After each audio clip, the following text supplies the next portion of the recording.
Well, I'm pleased to be joined by our Eric Bay after a great Monday night football game between the Baltimore Ravens and the Cleveland Browns. Eric, thank you for joining me. Yeah, some big primetime games in the NFL this weekend and some big implications in the playoffs, especially in that AFC North.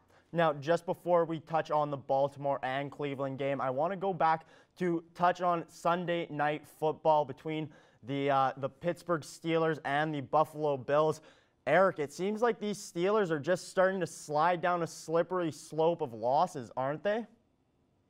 Yeah, I mean, you and I were talking here earlier this week, just in general about football, and we weren't too concerned about the Pittsburgh Steelers after their loss to Washington because it seemed like that was going to be inevitable in this season.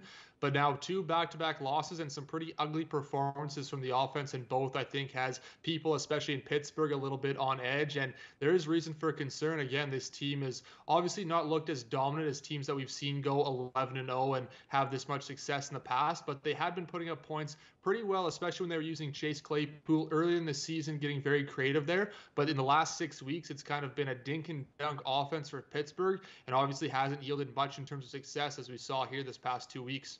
Now, Eric, Juju Smith-Schuster was the #1 receiver for the Steelers, but he picked up just barely over 50 yards in that game. And for him, it almost seemed like he was doomed from the start with his little dancing bit at the beginning of the game. What were your thoughts on that? Yeah, you might want to save the dancing for afterwards because that'll come back to bite you in the butt. Obviously, that clip has been going over all over social media. Everybody saw Josh Allen's response to it.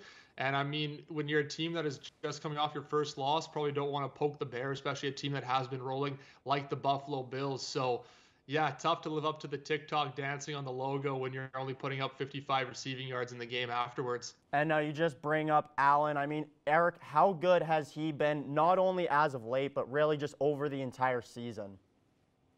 Yeah, I think everybody's going to point to that 5 first-round QB draft class, and I think at this moment, Josh Allen is playing the best quarterback position of any of those 5, and it's not even close. I mean, we saw his first couple of seasons kind of more in that Lamar Jackson aspect where there was a lot of design run plays. He wasn't so much of a quarterback, and now he's really taking charge of that offense. He's able to be accurate down the field, is making amazing throws, great decisions, and looks like a very great quarterback and somebody the Buffalo Bills can build around on here for years to come. All right, now jumping back to the Baltimore and Cleveland Browns game. Now, some people said this was one of the best games they've seen in recent memory, coming all the way down to a game-winning field goal and a little bit of trickery at the end there. But do you think this game could have been much different if Lamar Jackson did end up playing the entire game? Oh, 100%. I mean, no doubt this was a very exciting game. I enjoyed watching it on Monday Night Football, especially when these primetime games can tend to be a bit of a snooze fest. But I do think that if Lamar Jackson doesn't miss those couple of series and they put in Trace McSorley, this isn't as close as it ended up being. And that's just because McSorley came in and obviously was not able to move the football, a couple of quick drives, and that gave Cleveland the ball back very quick and facing a very tired defense after going down the field, and you put up 2 more quick scores. I think that's what really led it to be closer than it actually would have been if Lamar had come in and been able to pick up, not even score, but to pick up a few first downs, keep your defense off the field, eat up some clock. So I do think it was helped by that, but a good game nonetheless. Now, Eric, coming into this game, the Ravens had lost 3 of their last 4. Now that they do have more wins coming, do you think this sort of changes how their team looks?